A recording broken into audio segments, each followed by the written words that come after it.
Мүслім, Қарағанды қаласында тұрамын. Мен 20-ші мектеп 2-ші сынып оқушысымын.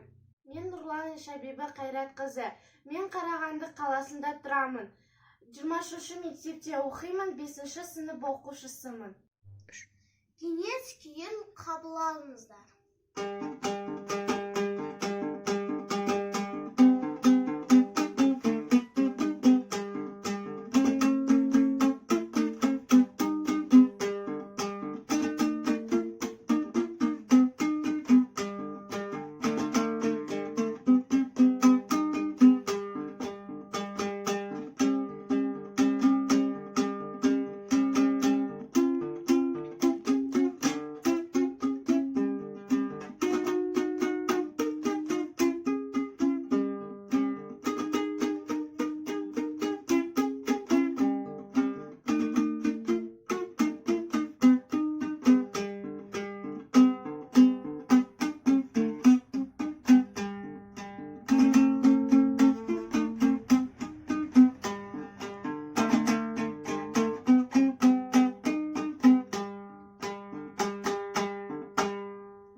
Жастарға сенемін. Авторы Мағжан Жұмабаев.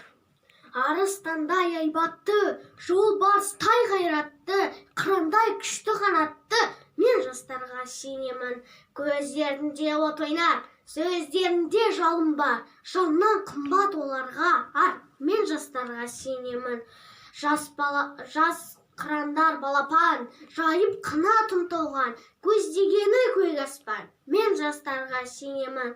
Жұмсақ мінез жібектей, сүттей таза жүректер, ниетті тілектер. Мен жастарға сенемін. Мен сіздерді қазақ тілі мерекесімен құттықтаймын. Және де Абай Құнанбаевтың әуелде бір суықмас ақыл зерек өлеңін айтып берейін, қабыл алыңыздар. Әуелде бір суықмас ақыл зерек, жылытқан тұла бойды ыстық жүрек, тоқтаулылық қалыпты шыдамдылық, бұл қайраттан шығады білсең керек. Ақыл қайрат жүректі бірдей ұста, сонда толық боласың елден бөлек. Жеке-жеке біреуін жарытпайды, жолда жоқ, жарместі жақсы демек. Ақылда, ашуда жоқ, күлкі де жоқ, тулап, қайнап, бір жүрек қылады әлек. Біреуінің күні жоқ, біреуінсіз. Ғылым сол үшеуінің жөнін білмек. Рахмет.